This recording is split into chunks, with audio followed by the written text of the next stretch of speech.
When he was young, 17 and 18 years old, Lyndon Johnson worked on a road gang that was building a highway, an unpaved highway. Roads in the isolated, impoverished Texas hill country weren't paved in the 1920s, between Johnson City and Austin.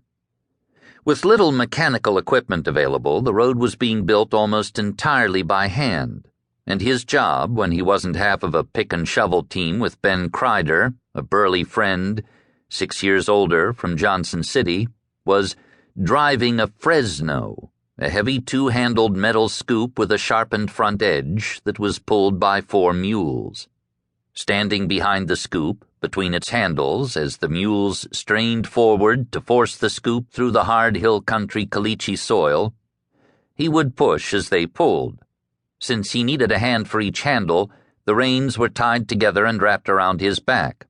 So for this work, hard for even older men, for a tall, skinny, awkward teenager it was, the other men recall, back-breaking labor, too heavy for Lyndon. Lyndon Johnson was, really, in harness with the mules. But at lunch hour each day, as the gang sat eating, in summer in whatever shade they could find as protection from the blazing hill country sun, in winter huddled around a fire, it would get so cold, Crider recalls, that you had to build a fire to thaw your hands before you could handle a pick and shovel, build us a fire and thaw and work all day. Lyndon would, in the words of another member of the gang, talk big to the older men. He had big ideas. He wanted to do something big with his life. And he was quite specific about what he wanted to do. "I'm going to be President of the United States one day," he predicted. Poverty and back-breaking work, clearing cedar on other men's farms for $2 a day, or chopping and picking cotton on your hands and knees all day beneath that searing sun, were woven deep in the fabric of Lyndon Johnson's youth, as were humiliation and fear. He was coming home at night to a house to which other Johnson City families brought charity in the form of cooked dishes, because there was no money in that house to buy food. To a house on which, moreover, his family was having such difficulty paying the taxes and mortgage that they were afraid it might not be theirs much longer.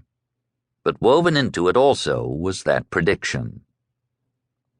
In many ways, his whole life would be built around that prediction, around a climb toward that single far-off goal.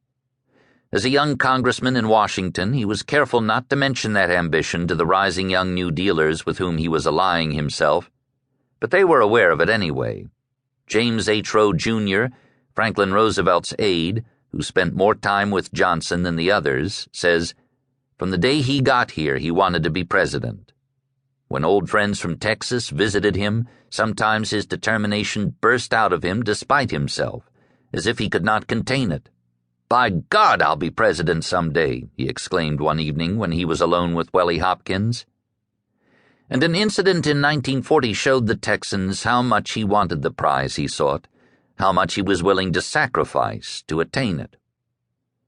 Lack of money had been the cause of so many of the insecurities of his youth, and his election to Congress, far from soothing those fears, had seemed only to intensify them. He talked incessantly about how his father, who had been an elected official himself, a 6-term member of the Texas House of Representatives, had ended up as a state bus inspector and had died penniless. He didn't want to end up like his father, he said.